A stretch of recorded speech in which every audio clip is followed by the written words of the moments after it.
Hi, I'm the True Wise Gamer, giving off my vast knowledge so you may understand games a bit better.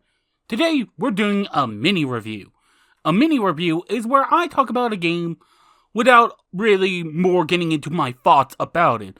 More or less, you're getting the surface level of what I think about it, other than a few things, but otherwise, surface level. And since we talked about Armored Core 4, during the time of where Armored Core 6 was coming out, I thought it would be a great time to talk about my thoughts on Armored Core 6. Since, might as well, since I've already recorded a lot of footage for that game. I might have originally wanted to make it an actual review, but I decided against it because it would take too much time. In any case, Armored Core 6. On the planet Rubicon, there is a rare material called coral that is useful for a lot of things, though we're not actually told for what. But in any case, after an incident with the coral which caused the fire of Iblis, I thought it was Iblis for some reason, not sure why, maybe it's the Sonic 06 in me. Anyway, it kind of really messed up the planet, and after a while everything returned to normal, the corporations started to say, okay, we need to mine that coral again, and the two corporations in charge of this are going after each other because they want to get sole rights to it.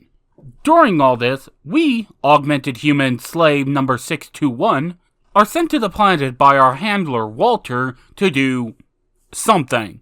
Again, it's really not clear. It kind of follows the Armored Core plotline of where we're basically doing stuff until something actually happens, which this game is no exception of.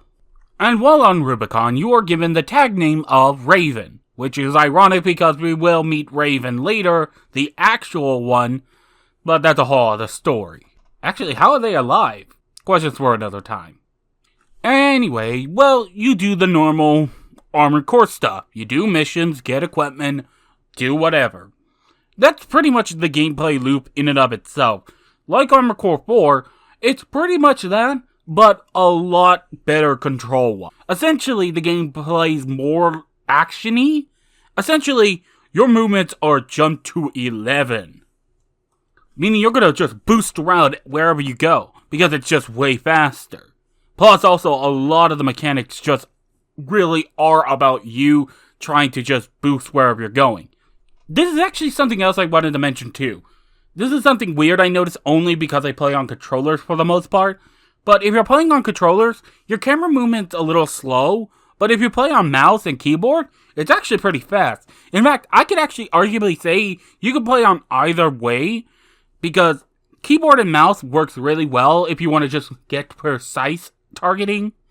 Though how you play is mostly dependent on what mech you're using, because all the individual parts, like in all their Armored Core games, make you play a little differently, though not entirely, unless you're going really different, like a tank build. For me, I just went with a very quick build, which later on became a spider leg build, because it could float in the air, which ironically makes it really powerful, because most enemies are kind of used to the idea of you're on the ground, and it's very useful against this boss, but we'll get into those in a bit. The variety of weapons is really nice, there's a good chunk of them, and plus the new pulse weapons, where basically they're kind of like EMP weapons, where they basically deal damage over time during a certain amount of area, which is really useful. There's also plasma weapons, which are really good against enemies who use shields, which are a lot, but are very useful against those types of foes. Which is actually pretty good, because the variety does make sure that you do have to change out your team build-up every so often. Which is really good for these types of games, because again, you might stick with what you know. I mean, that's going to happen, but it's not going to happen all the time. I didn't actually have a chance to say this in my Armored Core reviews, but usually the games look really nice for what they're doing, giving off this very nice vibe to it all. However, I would say the environments are a little lacking, but otherwise they all look great. The decent amount of enemy variety is really nice, allowing for different approaches, making sure that you're just not going to rely on one strategy all the time. Even though I did do that for the most part, but another time. But right now, let's actually talk about some of the actual problems I had with the game. First and foremost, we need to talk about the bosses. Though, when I talk about the bosses, I'm actually talking about a subcategory of bosses than the actual bosses. I know that sounds weird, but I'll put the bosses I'm talking about on screen right now. You might be now wondering, okay, what's wrong with these guys? Well, for me at least, they feel, and I don't use this term lightly because I actually hate using this term, video gamey? Like, they don't feel like they are a part of the natural world of Armored Core. They feel like gimmicky and don't really deserve to be in this game. I'm not sure why they're even in this game to begin with, because they play so fundamentally different than most of the other game, that I'm just wondering what the hell they're doing here. In fact, talking about all the bosses, when they're not like these big, weird mishmash of a boss, and they're just like normal cores or advanced machinery, they're actually pretty good. They're actually pretty fun to fight. There's a good back and forth between them all, which is really interesting. And I'm not critiquing the I one because it's more of an environment battle than an actual boss battle, but you catch my idea. Though that doesn't mean all of them are good. Like, for example, the Missile Barrage boss, which, screw that boss in general. It was a terrible boss fight. I hate it. I don't think anyone should like it. If you like it, you're evil. Because more times than not, it's not a good boss. You need to design yourself in such a way where you can fight it more effectively. Which I don't think you should do all that much, other than weaponry, but you have to change your fundamental playstyle entirely for this boss. In fact, to talk about another boss, I know we're talking about the bosses way too long, but screw this boss in general, the spider leg one. Seriously, it's just evil. I don't know why they designed it. In fact, if anything, I would say all the bosses need to take way more damage than they already are. If they took more damage, I would be fine with it. Though I think we also need to talk about the other design aspect of the game, the Stagger Gauge. Yeah, the game has a Stagger Gauge for some reason. I'm not entirely sure why they thought this was a good idea, but apparently they thought it was a good idea. Essentially, the more you take damage, the more this bar under you or the enemies will grow. And when it reaches red, you'll take full damage from all weapons, meaning that your defenses are garbage. However, for certain bosses and certain attacks they can do, they can just one-shot you if you're not careful enough, which is just bullshit. I do not like one-shots in games ever, or anything that can lead into a one-shot, because it just means there's no point to the health bar at all, it's just there for flourish. Plus, also, your overall health is lower than normal. In fact, you only get a few amounts of health and some healers for some reason. I'm not sure why they thought this was a good idea.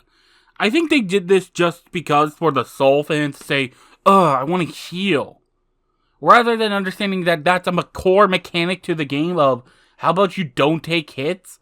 Which I know I just complained about the missile boss saying, oh, you can totally dodge it, but I'm not talking about those super elite gamers. I'm talking about the bare minimum player. I'm talking about the player who is going to play this and say to themselves, this is going to be badly designed. Because really, those get good players are kind of the worst type of players because they don't understand that sometimes these challenges aren't really fair or designed well. They're really not. In fact, if I could talk about this now, the first boss in the game, the helicopter boss, is a really weird boss in general. It is the only boss you're required to play with the original mech with no upgrades. For some reason, and I'm not entirely sure why they thought this was ever a good idea, because this is supposed to be the beginning of the game. It's supposed to give you a good idea of how the gameplay is going to work. It then throws a boss at you that you have no real way of really beating easily unless you know this shit ahead of time. And a good chunk of players did give up after this boss, because why should they continue on when the game's going to give you an unfair boss fight when you are just beginning and not sure about all the mechanics and understand how all of them work? And I'm pushing that critique on all the Souls games, because they really do suffer from this, and are not really good at it. And to really get into a real big critique of this game, that I see a lot of players not really talk about, and it may be just because of a me thing, because I already played Armored Core 4 beforehand, So playing another Armored Core game that is super similar to this one kind of gave me some burnout because, well, here's the thing about all the Armored Core games. Their mission and gameplay structure are all similar to one another. You decide what type of build you're going for, do the mission, replay them if you're doing badly, repeat, buy new stuff, and again, just repeat. And without a real story structure to kind of make me say, I want to continue on to see what happens next, it kind of creates this sort of problem where I'm actually decentivized from playing the game because I don't care enough about the story, meaning I don't care enough to do the missions, meaning that it just kind of leads into this weird problem where I just don't want to play anymore. I mean, I'm already at the second to final boss, but I honestly don't care what's going on, and I feel like that's a real big critique now. Like, I know some people are going to say From Software doesn't care about story, which is horse crap, because if you're going to put a story in front of me, it better be good. If it ain't good, why the hell are you even bothering? And I'm not saying it needs to be like, I don't know, The Last of Us levels of quality. I'm asking for a decent story, or at least some more stuff to tell us what's going on, because again, like my critique of Armored Core 4, you understand what you're doing, but not why you're doing it. You're not understanding all the aspects around you. Like, for example, that augmented human stuff I mentioned, that stuff just doesn't get explained at all. Meaning I have no context for why I should even matter in this whole context. It's really not help also when the story brings in these other characters saying like, haha, Walter, I know what you're doing and I'm gonna stop you. Even though we have no context for who they are or what they even want. When I say this with impunity. I really, honest to goodness, could not care less about what was going on. And that damned the whole experience for me. And at the end of the day, the experience ends up being another Armored Core game. Nothing bad, but it never reaches the height that it wants to be. So for me, it's a 6 out of 10. It does Armored Core again, but that's all it does. It's more Armored Core. And if you want to be pedantic, at times it could reach a 7, but more times than not, it's a 6.5.